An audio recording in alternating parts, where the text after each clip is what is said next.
Welcome back to Got Your Six. Thank you for being here.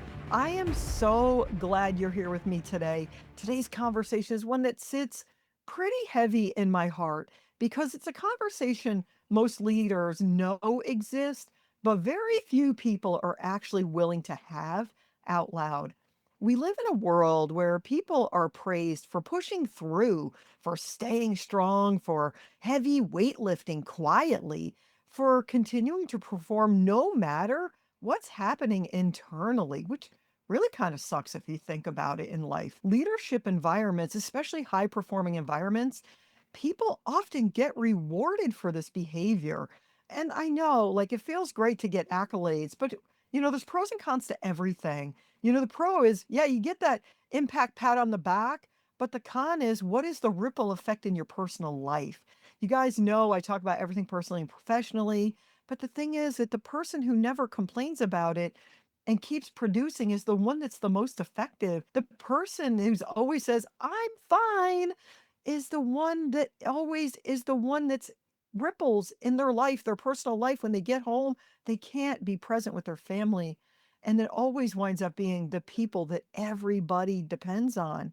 But sometimes those are the exact people deteriorating silently right in front of us. One of the greatest misconceptions in leadership is that strength and suffering always look different. Sometimes they don't. Sometimes the strongest looking person in the room is simply the person who has learned how to hide the pain the best. I am personally speaking from experience on this. I never wanted to say anything because I always felt like the weakness of showing this would hurt my career, like the weakness of going to therapy because of the trauma I lived through going on deployments. It would make me look horrible to the people I worked with. But what I now in my post-military life realize is that the reality is that leaders carrying these conversations are the ones that are hurt. It honestly will appear in a way that we don't understand or recognize. But what I've recognized in myself is it's actually my biggest strength to talk about these things. It's not an incapability. It's not an instability. It's avoidance because of the consequences.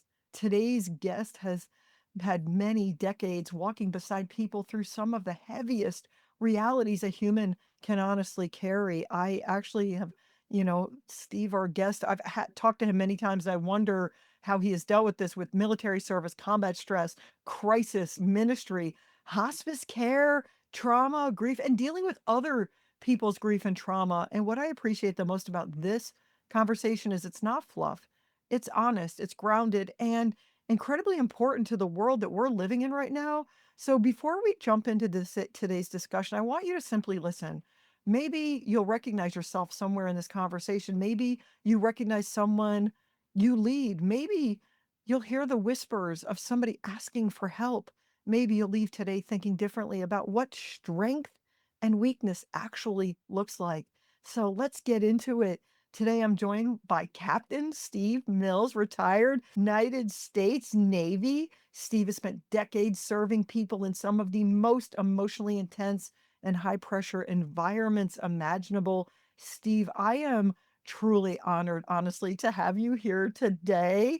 I really want to give you a minute to introduce. God knows I said nothing that really compares to a real introduction for you. Do you want, let's take a minute, tell the people, the listeners about you and who the heck you are and how you're able to withstand all of this pressure that you deal with all the time. First off, thank you for bringing me on as a guest. You were my guest for my podcast when we met in Florida and in the hotel lobby, and people were milling about. And here I'm in my home office, studio, grandkids' room, everything else. I'm going to answer that question first and foremost before I get into a little bit of my background. You can't do it alone. I have dealt with grief, unimaginable grief. I'll share some of that a little bit later. One of my last military experiences was I was serving in Hawaii. I know, tough life, tough duty during COVID though. So yeah, Or it was was. like, let's go to Hawaii, but not really be in Hawaii. Yeah. But on the island of Kauai, we have a base. It's called Pacific Missile Range Facility, PMRF, otherwise known as Barking Sands.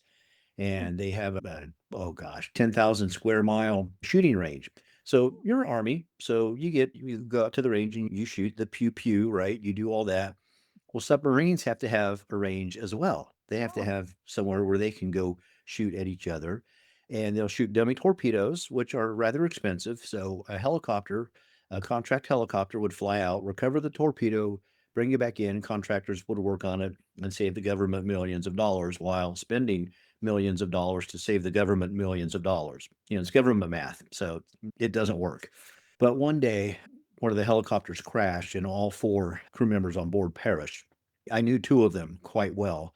I was on the island of Oahu. My team and I flew over within hours and spent 10 days surrounded by the most intense grief I've ever been surrounded. And that question was asked, how am I going to do this? How am I going to do this without my husband? How am I going to raise our daughter alone? And I have no answers.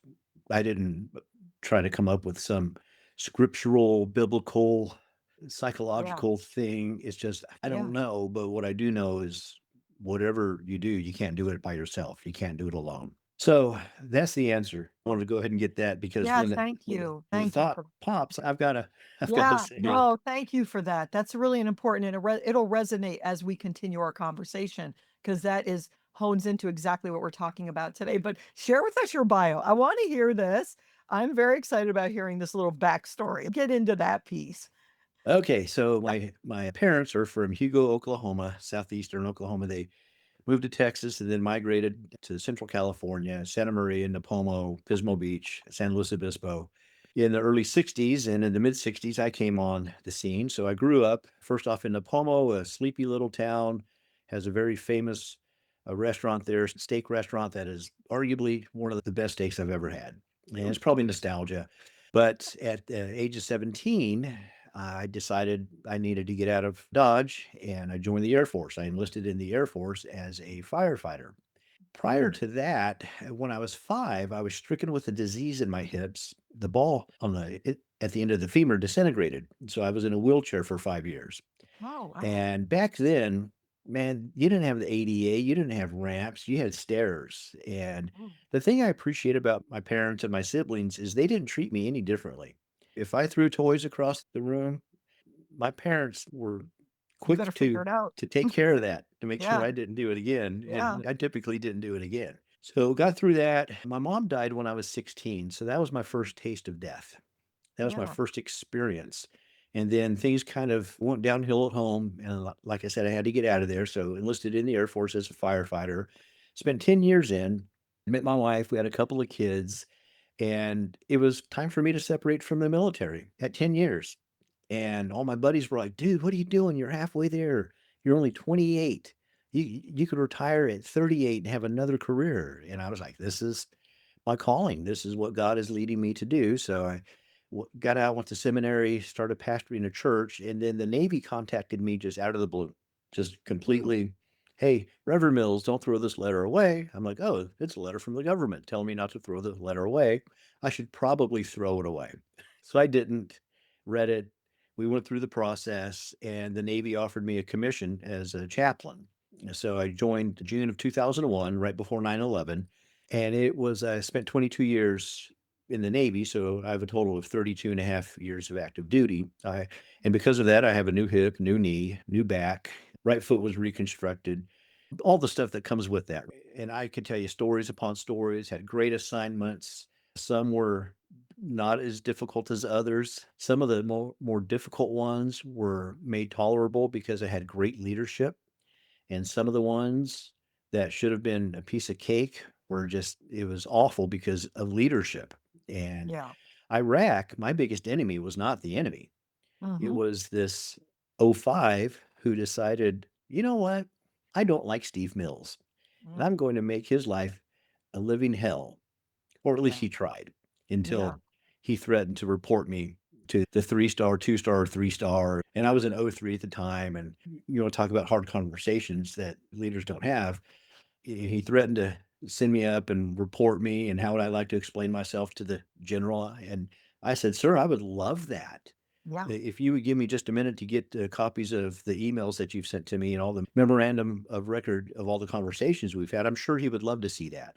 yeah. And he said, well, now wait a minute, Steve. I'm like, oh, no, sir. Yeah. No, I'm free right now. Yeah. Don't threaten or bluff me. Yeah. So I went ahead and went to my commanding officer and gave all that to him Good. and Yeah. got it sent up. And this gentleman departed the country about a week later. I still think back to that time. I'm like, "Well, I would have rather been on convoys and didn't have to deal with this guy." Retired of September of 23 and thought I was done being a chaplain. I'm like, I'm starting this podcast. I've got a report for full duty as grandpa, Yeah. and ready to just Love that. enjoy that retired life. And it was like God said, well, I'm going to give you a break, but I'm not done with you yet. Yeah. So a year later, started in hospice, and it is the most heartbreaking, rewarding position I've ever held. So I look at my life in thirds. As a firefighter, I help people directly. As a Yeah. Navy chaplain, I helped people in the prime of their life prepare for war and come home from war. And I've dealt with murders, murder suicide, suicides, all the stuff. I've been right there. I've done the death notifications. And as we were doing one, the young officer said, Chaplain, what's the best way to do this? And I said, there isn't. There's no good way to tell someone that their loved one has died. Yeah. 90% of the time they already knew, but when they hear it officially, Yeah. then it drives home. It's different. Yeah. So the second third, I help people in the prime of their life. And now the last third, I get to walk with people at the end of their life. Yeah. And it's a privilege and it's an honor. And it's difficult to walk into a care facility that is not the most pleasant of places to be. Yeah. Yeah. One time I had to go into the memory ward and they went in, let me in, and then they left. And I'm done seeing my person. I'm like, hey, knocking on the door, let me out. Let me Yeah. out. And the staff are looking at me like, no, we can't let you out. I'm like, I don't belong here. My mom always said, worry about the door locking behind you. I said, yeah, not yet. I may be here in a few years. So that's kind of the very abridged Wow. bio. My tagline in life is keep walking. Yeah, I appreciate that. Let me just say for a minute, paralyzed basically early in life. I mean, you said wheelchair, but all I could think of paralyzed at such a young age, not allowing that to slow you down. Then resonating with me is your mom passing at such a young age, more sadness that you didn't let get you down. Instead, it drove you right into service, is what I feel like. I feel like I'm getting chills thinking about this because, there are just some people in this world, I think, that are just put here to provide service to others. And I feel like, Mhm. at an early age, your parents were like, yeah, you're in a wheelchair, but screw that. No pity parties going on in this house. And then Nope. I feel like it just resonated. And not that it made you stronger. I think you were already there. You were already that strong guy thrown in a situation where you had to figure it out, right? Time and time again. And then you walked into this situation and didn't, your mom passing. Oh my God. I mean, my mom only passed away 4 years ago. I honestly have to say, I don't know how I would have done life without her. I mean, I say now, sometimes my mom was really hard on me. She was harder on me than she was my brother. Everybody knew my brother was the favorite, which I'm not resonating on that. Looking back, I'm okay with it because she was hard as hell. Like every time I graduate, she'd say, what's next? What are we doing next? I'd get promoted. She'd say, what's next? I'm like, can I be a captain for 5 minutes? I gotta, Mhm. but now looking back on it, like, I'm glad she pushed me forward, did those things. I mean, I probably would have been hard on myself anyway, because that's the way I am, but I can't even imagine life and how you handled that. And I could see myself like looking at service because I went to college to be a teacher and I didn't like teaching. Love kids, don't love parents. Love all the parents now, but didn't like it in that situation. So what do you do with an education degree? You join the army when you don't like what Yeah. you're doing. And but really when I was sitting back, my husband and I were talking about it, I really was not enjoying it. And I said, I want to do something that's bigger than myself. And I really had that resonation and, you know, not necessarily in a state of service, but what can I do bigger than me? What can I do to help this world? Not, I've always looked at it like I don't want, even doing my podcast, I don't want it to be just my listeners to be down the street. I want them to be globally. I want to have people hear about leadership being like, what does it mean to be a good leader in this world? What does it mean to lead? Right. And that's what this conversation is about today. You've spent decades walking beside people through combat stress, grief, trauma, and crisis. From your perspective, I got to ask, we all know I love my thought provoking questions, but from your perspective, what are the conversations leaders avoid? I need to know this because you've talked to everybody through your life. Like from you've talked about, the pieces of your life. You talk to everybody. You're still talking to people. From your perspective, what are the conversations leaders avoid because they fear appearing weak? Yet those same avoided conversations are often might likely the very thing that's costing people to trust them or the connection or even emotional survival. I think the conversation that leaders avoid the most are the conversations they have with themselves. They don't want to confront who they are. Yeah. In the military, we're taught to be aggressive, to be strong, to be tough, suck it up, deal with it. As Yeah. a firefighter, you're in a fire, you get hurt or wounded. You can either lie there and die or you can suck it up and get out. When you're downrange and you're being attacked or mortared and something happens, you can either lie down and die or you can suck it up and press on, right? Yeah. So the Absolutely. one thing that I did that I didn't tell you in my bio, so I couldn't walk for 5 years. So guess who ran 6 marathons? Yeah, 25 halves, Gosh. 200-mile adventure races. And I did it because not to make up for lost time, but because it was a gift. And when you're out running, you have a lot of time to reflect. And I'm an internal processor. And Mm. so I'm like, what conversations, and I've thought about this question, what conversations do leaders avoid? And it's the conversations they have with themselves that appear weak, that appear not smart, that appear untrustworthy. So the conversation I avoid with myself, and for me, leadership is being it's not Yeah. being out front making decisions and doing all this. That's part Yeah. of it. Yeah. But I work for a company now, and our CEO says almost every time, "What do you need from me? How can I help you? What do you need? How can I make your job easier?" Because we That's deal with death. And yeah. I told her, I said, "You're one of the best bosses I've ever had." Yeah. It's I you love want to work for her. And so for me, the conversation I avoid is what am I afraid of? it. What is it that scares me?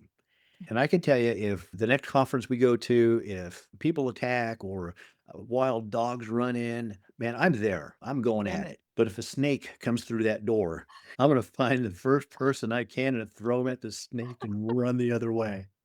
But Oh that's not gosh. the fear. That's not the fear. Yeah. The fear is I fear being rejected, which, most people do, I would think. But man, when I get rejected, ooh, that bothers me. And I react one of two ways.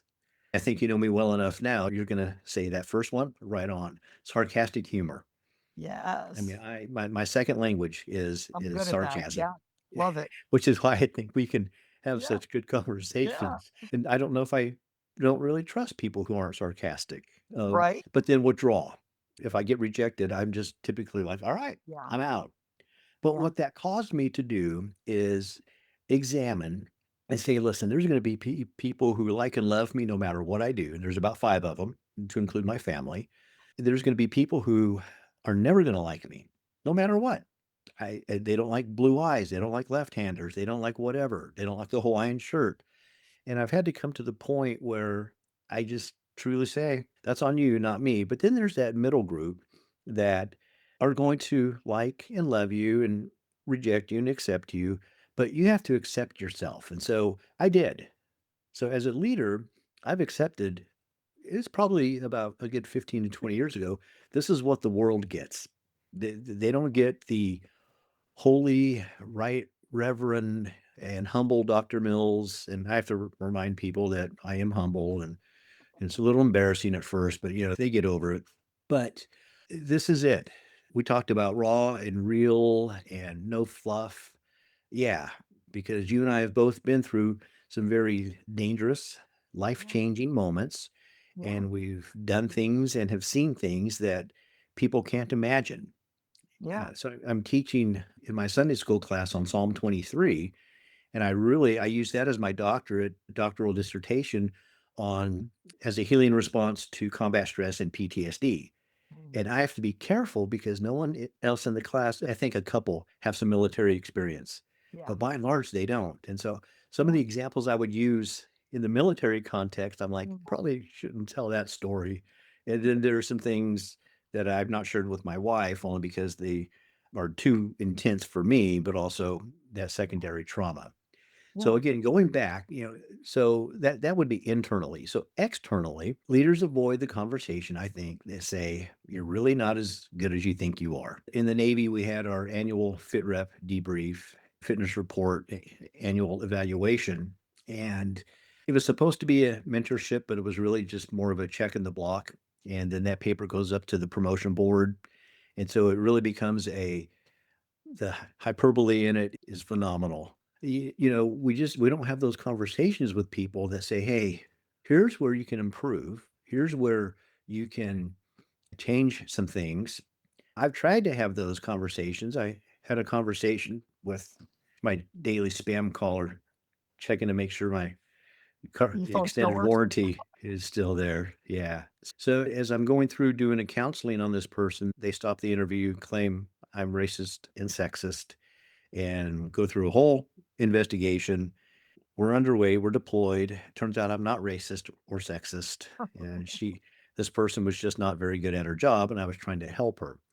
I think leaders avoid those conversations because the ass pain of that is like, is the juice worth the squeeze on it? That's crazy. I know you've told me that story before, and that the deep part of that story is a little crazy to me, especially knowing you as an individual and knowing the things that you've been through. But the one thing I do want to say though is I'm glad you brought up the word silence before, because the thing that resonates with me, I mean, actually, my children even know that when I get really quiet, leave me alone. Just leave me alone because I'm processing.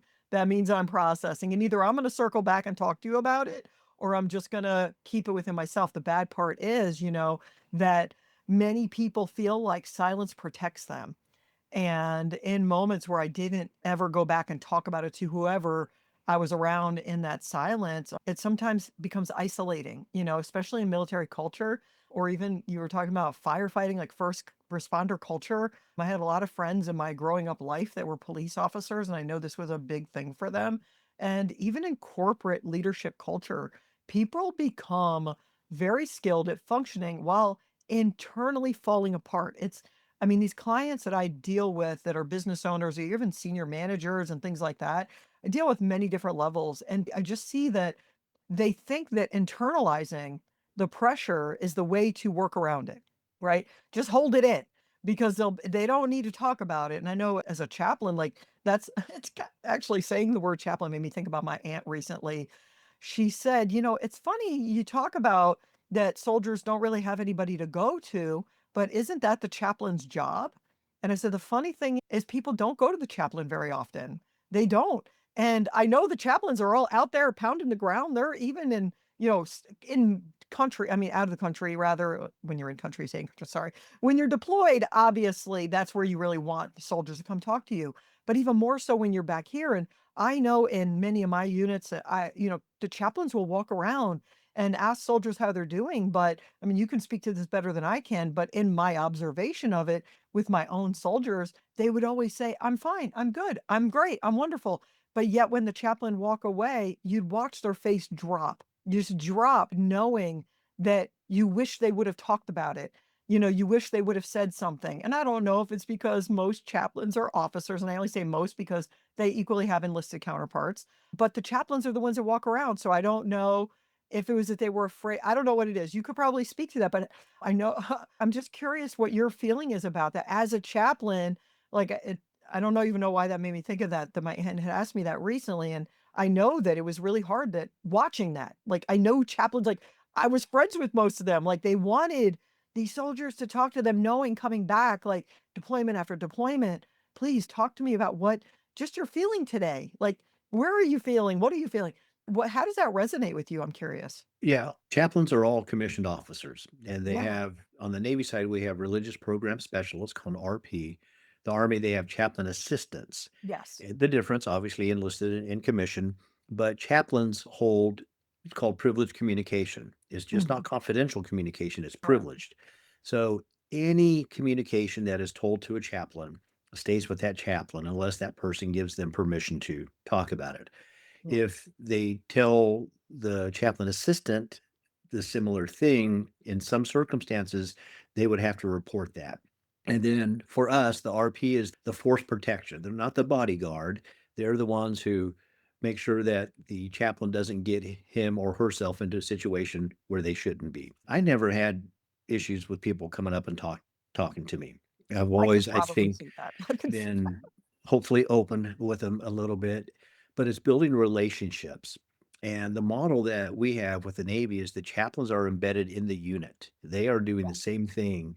So when I was with the Marines doing mountain survival training in the Sierra Nevadas, and waking up with it 30 degrees or whatever, which now I think, some of the folks I've talked to in my conversations for the podcast, one was a Marine veteran of the Chosin Reservoir, and the air temperature there was 35 below.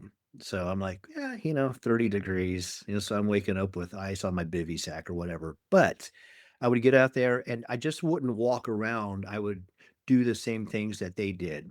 I did the rope crossing the ravine. We did the water crossing. I didn't rappel. And not that Yeah. I'm afraid of rappelling or heights by any means.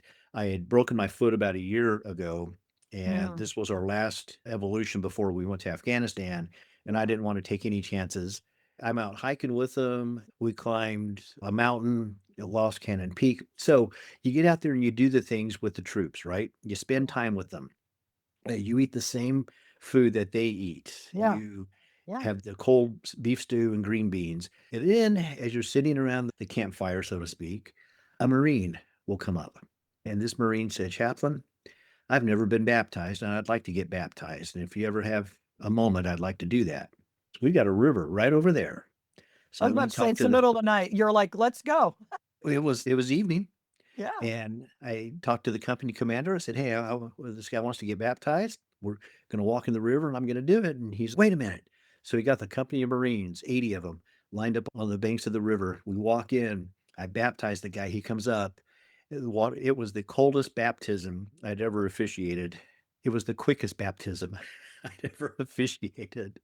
But when he came up out of the water, his buddies were yelling and clapping for him, and Oh he God, I walked love off and that. they embraced him. So I say that you get out there and you mix it up with them. You Yeah. do those things, and not everyone's going to talk to you, but Yeah. you get to know them. Yeah. And conversely, as we were walking along, I had a staff, and this Marine, he was on patrol. He's, "Hey, Chaplain, why do you have that stick?" I said, "Oh, it's not a stick, it's a staff." "Why do you have that staff?" I'm like, "Oh, it's for bear protection." "You can't fight a bear with that." I'm like, "Oh, it's not for the bear. If I see a bear, I start swinging for the closest knee that I can find. That person drops, yells out in pain, attracts the bear, and I go get help." He would not walk next to me the rest of the Oh, time. oh my God, that's so funny. That's He's so he funny. kept his distance from Yeah, me, I but I'm love that. confident that if he Oh, needed to talk to somebody or needed someone to listen. yes. The other thing, how do you get people to talk to you? I use humor. Yeah. My wife was like, "Does everything have to be funny?" We gotta Yeah. go with yes, because with the things that we've dealt with the grief and the death and everything else, man, if I couldn't laugh, I wouldn't make it. Yeah. Uh, and the reason you laugh, it's scientific. So when you Yeah. laugh, It's true. endorphins It release, releases endorphins. Yeah. and you're talking about all these CEOs who and commanding officers who hold all of this stuff in, right? Yep. Because I'm tough and strong, but it's coming out. Yeah. It comes out. The question Somewhere. isn't Yeah. if, but when and Right. where. And if you can control it, it's Yeah. good. That's It's true. when you don't control it, it comes out in public and can ruin your whole day. And that applies to a lot of stuff. So you have to find those ways to release that. And I'm not talking about the standard stress relief, read a book, go for a walk, watch a sunset. Have those hard conversations with yourself. Yeah. What is it that you're afraid of? What are you avoiding? Yeah. Why are you trying to look and be like somebody else or be someone you're not? Yeah. It's funny. I actually talk to people all the time about self-work. My one of my closest, absolute closest friends, she recently released a book called Mirror Work. And I already had been talking to people about that because I say, you're always thinking about going to a therapist. You're always talking about going to counseling. You're always how often do you actually go in the bathroom, look in the mirror, and have a conversation with you? Like, how often are you actually going in there and asking yourself, what the hell am I doing? Like, where is your brain? Where are you? Where are you doing things? Where can and I'm not Don't want people out there think I'm crazy, but it's important to do self-work. It's important to have those conversations with yourself first and foremost, because if you can't show up for yourself, how the heck are you gonna show up for anybody else, right? That's exactly right. Yeah. Yeah, and you have to do the self-work. I'm not saying to not talk to other people because I definitely empower people with that all the time. But the other thing I want to tell you, it's when you laugh and you add humor to things, it does release endorphins in your brain to allow yourself to know you're happy. The other thing that does is simply smiling. Mm. If you My mom used to say, fake it till you make it. Just smile. Even if you're pissed off, you're having the shittiest day, just smile. Because if you smile, your brain thinks you're happy. It releases endorphins that will literally Mm. shift your complete mood, complete attitude about the day if you simply smile. So just to throw that out there to add to your humor piece on that, I really appreciate that because all of that conversation resonates with me. And one of the biggest things I will say actually is I've had so many soldiers through my career. I have so many friends that were my enlisted soldiers through my career. I don't have many officers as friends now for some weird reason that I served with, but most of so many of the people I'm in touch with are the enlisted people I worked with. And, I always say it's because my brother was enlisted, my husband was enlisted. Like, I have very much of that. I mean, my history of military that I can track goes back to the Revolutionary War, and where my family Wow. was always enlisted, except the one guy in the Civil War that actually had a battlefield promotion where he retired out. He was enlisted, but retired out as a general. Hello. Love that for that guy. But honestly, when people ask me that now, like I've thought about it, right? Why? And it's because of exactly what you said. I never let my soldiers do things I didn't do. I never had my soldiers in situations I was not a part of it. It's the real reason I wound up having to retire when I did because I have a shattered vertebrae with impinged nerves, but I was running every day with them. I was doing crazy PT, physical training, doing all this crazy stuff. And it was because I wouldn't stop. And it was my ortho surgeon who had done hip surgery on me years prior. He said, "You're going to kill yourself." That's what he said. He said, "It's not bad to run." He said, "But you run aggressively every single day." He said, "It's different to run passively. You're going to kill yourself." And he said, "You need to make a decision. Do you want this career to end your life?" He goes, "I know you're happy with your soldiers." And he said, "You love being a warrior. You love these things. You love," he said, "but in the big picture," he said, "I know your favorite title is mom. So you've got to figure out that balance. Mm. Which one are you going to be?" And as heartbreaking as it was to make that decision and retire when I did, I had to make the decision to go home and be with my kids. I mean, they both were going through, my daughter was having our granddaughter, and it was a lot of things. It was time to focus on them. Our kids were raised military brats for their entire, I almost said their entire careers. Their whole career. That's funny. Yeah, but I'll tell you now, it was because I was on the ground with my soldiers, even deployed. I mean, I used to have guys stop me after a convoy because I did convoys all the time because of that one bad commander that I couldn't stand looking at because he freaking shit on me left and right, tried to break me during a deployment that I've told you about. But even then, at the end of a convoy, they would thank me for recognizing like the resiliency or the don't do this or make sure you're doing this or don't ever, do the same thing twice or things like that. And it's communication with those soldiers is what makes the difference. So I appreciate you saying that as a chaplain because, or in your past life as a chaplain, because I think, even that resonated with me because we had chaplains embedded in every unit I was in, every single unit, Mhm. but they never did things with us. They were always with the commander. They were always off to the side. They were always, I don't know where the hell, maybe at the end of the 12-mile work march to like applaud us and high five me. I don't know. I would have rather had you next to me, to know that on the battlefield, Mhm. I'll carry your weapon and protect you as long as you pray for me. Like, you know, Right. they were never really there. I can't think of a single one. And I did have a Hmm. couple chaplains that I did love in certain units I was in. One of them I've even seen since I've retired and love the guy. He was always in the mix of things, but never did I see them do things with us. And so I think for you, that probably is what made the difference because I know for me it did. And so I love to hear that as a chaplain that you probably quickly changed people's lives just by standing by them, standing next to them. Well, yeah. So one of my most memorable counseling sessions is I just come back from Iraq, and a sailor came up to me and he goes, "Hey, Padre, you got a minute?" I'm like, "Yeah, of course." So we go to my office, we sit for 10 minutes in silence, and he gets up and he says, "I feel better. Thanks for listening." Okay. Oh, wow. And sometimes all you have to do is Just there. be there. So my experience in doing that stuff is not unusual. That's really the Navy model. That's what we tell people to do, or encourage other chaplains, get out there with them. Yeah. We do have some that hold back, that don't do that, that don't go out in the field as often as they should, or will, even on a ship, be more standoffish. And my theory is that we chaplains hold ourselves to be different. We're Mm. ministers of God. One guy asked me, "What do I call you?" And of course, I jokingly said, "How about the most holy, right, reverend, and humble Dr. Mills?" He's like, "Okay, it works for me." But There you go. yeah, so yeah, just getting out there, just being with people, just being present is absolutely amazing. That's where what I've learned in hospice as well. The folks I serve, they can't get out and do stuff. I can sit there and I can use my strengths to love on them and care for them. Uh, Absolutely. Yeah. one patient was nonverbal, but I would comment on her pretty nails and her little bunny that she held, and I just hold her hand. It's that we call it a ministry of presence, just being there, but Okay. also being who you are and Authentic. realizing that Yeah. you're not going to affect, impact, resonate, or connect with everybody. Believe So it or true. not, Tracy, there are people who I just don't connect with. I know it's hard to believe, It's hard to but believe, but I but then there are those, it's just like immediate.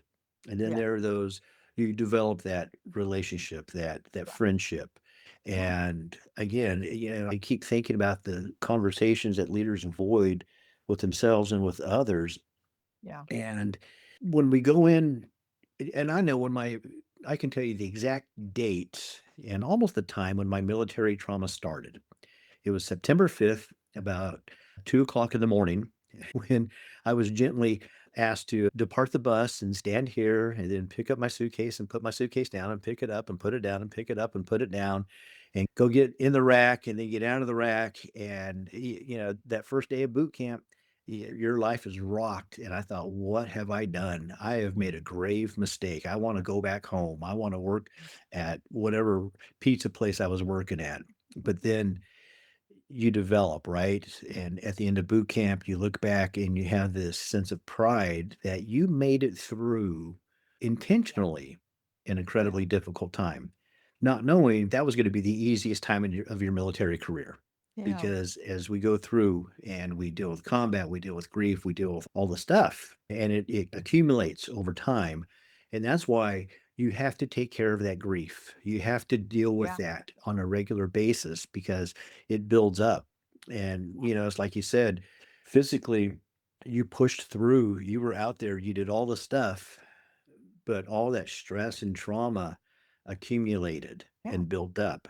Yeah. And if we don't take care of that, if we don't do those healthy things for us, I find I need to do creative stuff. That's really interesting to talk about the different ways that you are able to manage, your own stress and your own grief and doing those things, but I want to say really fast though, you've worked in environments where people were expected to move regardless of what they've been carrying internally, whether it was in the Air Force, in the Navy, as a firefighter, or even now in hospice and dealing with the things that you're dealing with.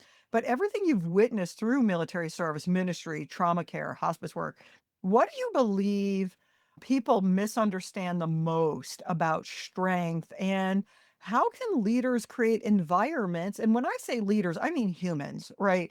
There are good leaders, there are bad leaders, right? But we're Mhm. humans, we're leaders leading people and things. How can leaders create environments where honesty is not punished, but instead becomes a part of healing and growth?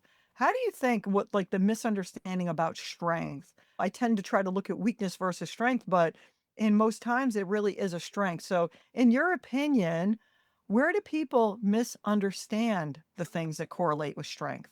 If the leader genuinely has the people they serve, their best interest at heart, and wants to see them succeed, Yeah. they will create an environment of trust Love and that. a successful environment because people can sniff out very quickly someone who's not genuine.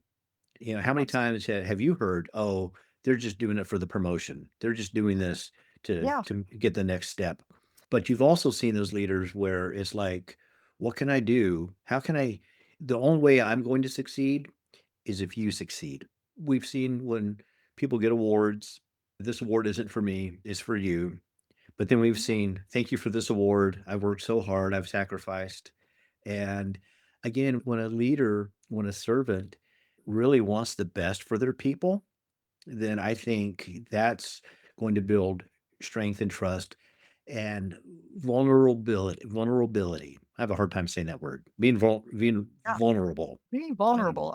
Yeah, yeah, because we don't want people to see us as weak. right, right. When in Afghanistan, we had a killed in action and some wounded. And as the convoy was coming back, they were walking through the yards. The company CEO was walking in front of the platoon and he was struggling to keep his emotions together. And I heard somebody say, "Now's not your time. Now's not your time to grieve. You've got to lead these men and women back into camp. You'll have your time." And Mm, I didn't understand that. I thought, man, that's cold and callous and that's stupid. yeah. But then I was in a situation where, and I can't go into any details, but it was incredibly intense. And we all had to maintain our focus, laser focus on this. And if somebody had cracked, something could have happened. And I'm being Yeah. super vague about it. And my comment was, knock it off. Now's not your time. It'll come, it'll happen, as mine will as well. I actually resonate with that very much because my mom, when we were growing up, used to always tell us there's a time and a place for everything, right? Mhm, There's a time and a place for everything. And there were so many times in my military career, and even now, dealing with, working with business owners the way I do, or even senior managers and the burnout rate of employees and things like that, there are twofold to it.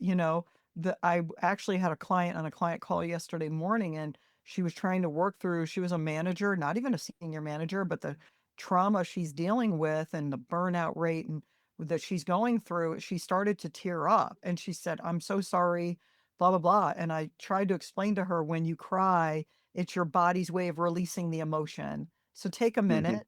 We'll pause for a moment, work through it, otherwise, if you hold on to it, you're just going to keep crying about it. Let it go. But in the aspect of being a leader, leading people, right? There are times where, and again, yesterday I had a circumstance and it was a personal relationship where I didn't have the opportunity to cry about what was happening yesterday. I had to be the strong one. And in life, that's what happens, right? And then afterwards, like I took my walk, I dealt with the scenario, the sadness of what happened yesterday. It's actually really something very bad happened yesterday. But it was in my personal life. And in that moment, I had to remind myself there's a time and a place for everything. And this other individual needs to grieve, be sad, and be allowed to cry and know that it's okay and that I'm there, right? And then I went for my walk and did my own thing, right? But, yeah, because your eyes are going to cry whether you like it or not. I mean, because it's your yeah, body releasing emotion. But I think you're right to some degree actually, I wholeheartedly think you're right. But there is a time and a place for everything, because there are times where you have to release it. Because if you don't, I think that honesty with yourself is where this comes in, right? Because with mhm, honesty, if you're not able to navigate the emotion, it sort of feels unsafe, right? And you start to feel unsafe with yourself, I feel. And then people, when they stop communicating about how they feel, in a sense, they feel like they're not struggling and it shows strength, right? Strength, whatever quote unquote strength, right. all that is, right? And leaders don't really realize that there's a problem until the damage is too severe to do anything with. And like the employee I was talking about, the manager I was talking to that's dealing with burnout, I immediately sent a message to the business owner because I've already been talking to them about restructuring and all the things. And my email to them was like, this needs to happen sooner than later. Mhm, If you've got an employee crying about this, I didn't tell them she cried. That's not them, but if you have a person where I'm sensing the burnout, my whole dissertation is about employee burnout. Like mhm, 145 pages. I was like, "Do you want me to mail it to you?" You want to read the rate of burnout and suicide correlating with each other. I mean, this is an IT company. You don't need your people like killing them. You know what I mean? Like, but that's what it's right. coming down to, right? The rate of suicide in young people or even people in general because they're afraid to talk about things, right? But that correlates with strength. And what the hell does strength really mean? So, we talk about suicide and in the veteran community, I think, it was 22 a day on average. It may be more, Yeah. but what leads to that? And I dealt with suicide professionally many times and personally as well, is we don't have that conversation with ourselves when we come out of a tough situation is how does that make me feel? And being honest about it. So as a man of faith, I'm in situations that I think are very unfair. That why does this child have cancer? Right. Why did this happen? And how does that make me feel? And sometimes I have to say, God, I'm angry at you. Yeah. And I've heard the trite phrase, well, you never be angry with God. Why not? Why If not? if he Yeah. can't handle my anger, then he's not much of a God. But he Right. is, and he does. I, And he allows yeah. me to have those feelings of doubt, those feelings of being scared, those feelings of inadequacy. Realizing, though, that on the other side, it is his faith and his strength that allows me to go through all of the stuff. And, it's we talk about going into grief and going into difficult situations, and we have to keep our wits about us.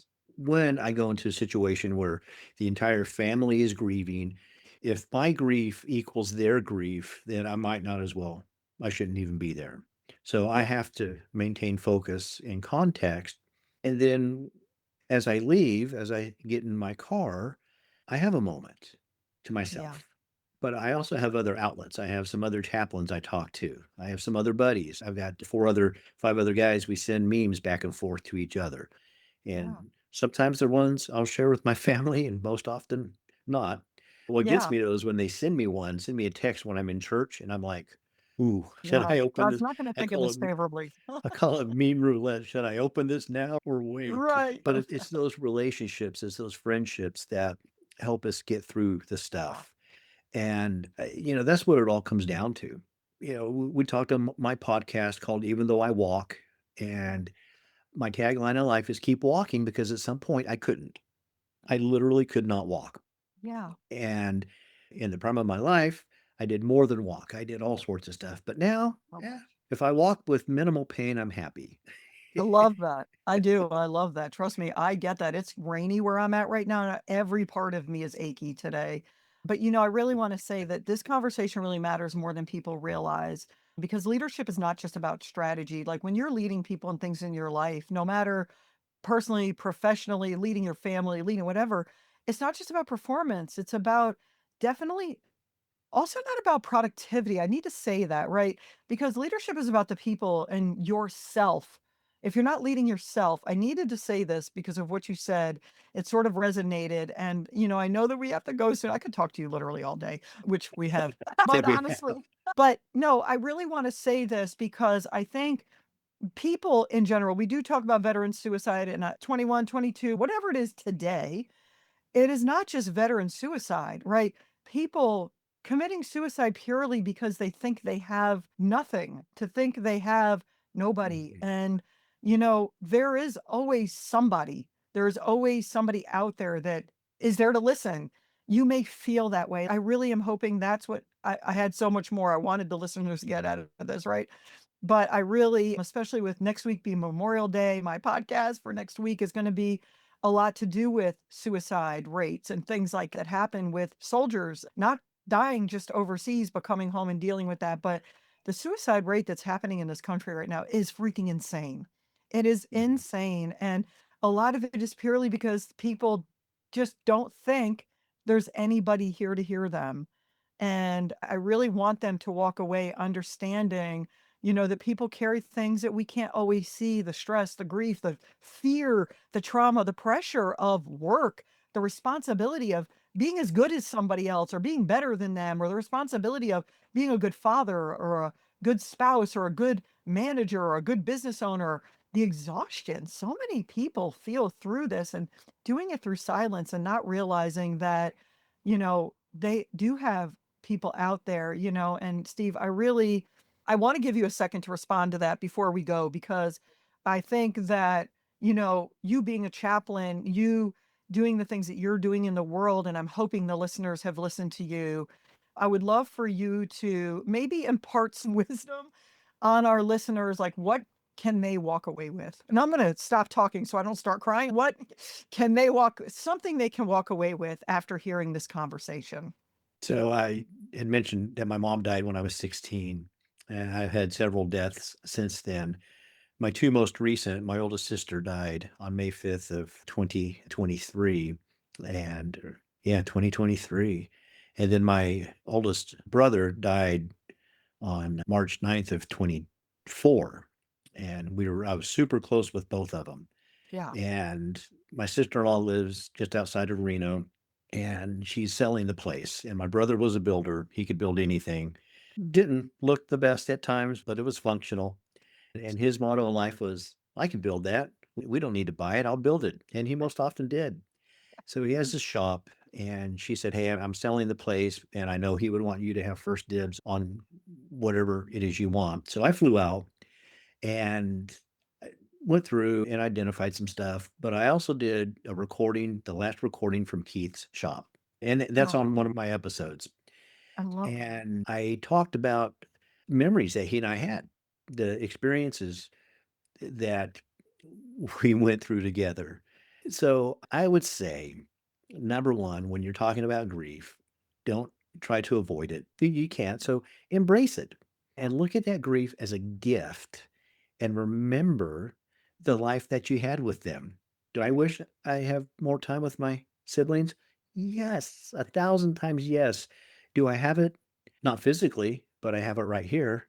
yeah. And so what I did with my sister Phyllis, her favorite flower was a sunflower. So my grandkids and I planted a sunflower garden in her honor. Oh, hey. And I had some old fence panels that I was going to get rid of. And then it's as if the heavens opened and inspiration poured down. I said, no, I'm going to build Fort Keith in honor of my brother. And so I built it in the backyard, and I've got Fort Keith established 2024, and I've got the first names of my grandkids on the Oh my fort. So gosh. every I love morning, I stand at the bay window, I look at the sunflowers, I look at Oh the my fort, gosh. and I Yeah. honor them. And the last thing I would tell your listeners, no matter what's going on, keep walking, because when you stop, you die. Yeah. Okay. Okay. We're not going to cry today, Steve. We're not going to cry. Okay. We want our listeners to know that weakness is okay. It's not a freaking weakness. You have so much strength It's in you, not. whoever you are. Seriously. I know when my mom passed, it literally broke me. And I remember calling my rabbi and telling him that I was mad at God. And of course, he is a rabbi and he's very literal. And he says, well, Tracy, with life comes death. And I said, okay, Rabbi, this is not what I need right now, dude. And he actually said to me, I remember this like it was yesterday. He said, find peace in the things she had to bring you happiness in the days forward. And I Mhm, don't know, that sentence resonated when you said that, have a coffee with them every morning. I love mhm. that's why I teared up, like, that is so beautiful, like, every piece of that. And now I'm thinking I'm in Wisconsin. At home, we have a whole my mom always said, "Don't make" my mom lived with us for more than 25 years, and she Mm, said, "Whatever you do when I pass away, don't make my room a museum." Okay. I did not. She said, "Don't make it a mausoleum, don't" so I turned it into a craft room, which I do love crafting, she loves crafting, but it is very much her space.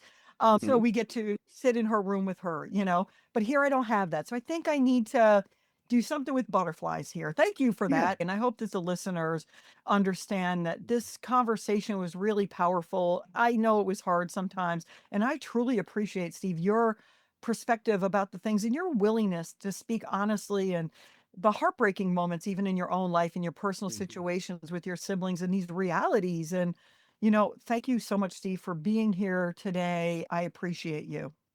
You're very welcome. Thank you. Okay. Thank you so much. Wow. This conversation today was so powerful. I think that the biggest takeaway I want all of my listeners to have from today's conversation is understanding the strength is not the absence of struggle. Real strength is honesty, self awareness, courage is within connection with those around you. And sometimes having the willingness to say, I'm not okay right now, and I need to talk to somebody. Doing the mirror work, doing self work is great. Looking at yourself in the mirror and asking yourself, what the hell am I doing? Showing up for yourself is so important. But openly saying, right now, I'm not okay for my listeners, my leaders, leading people and things, my humans. People do not need perfection from you. They need your presence. Emotional safety comes from you being open and able to talk about who you are, what you have going on. It took me years to realize that no position is worth the cost of losing yourself silently while trying to appear strong for everyone else around you.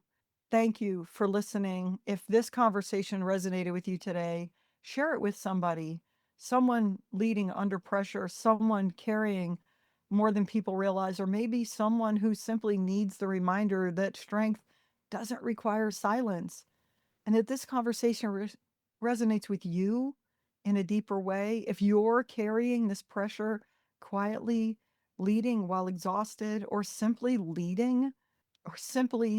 realizing you need support in the middle of everything you're responsible for, I want you to know you don't have to navigate this alone. Inside of my membership communities, we have leaders of all different walks of life learning how to lead with more clarity, structure, resilience, and self awareness, both personally and professionally. No fluff, no surface level motivation, real conversations, real growth, real support. If you're interested in learning more, you'll find a link in the show notes to book a collaborative call with me directly. These conversations are simply designed to help me determine which group environment would best support you in the space you're in right now, in the room you need to be in right now, spaces where you can take a breath, think clearly, and continue to grow. Download and subscribe so you don't miss what comes next. Leadership is not forged in comfort, it's forged in responsibility. Take care of your people, take care of yourself, and I'll see you next time.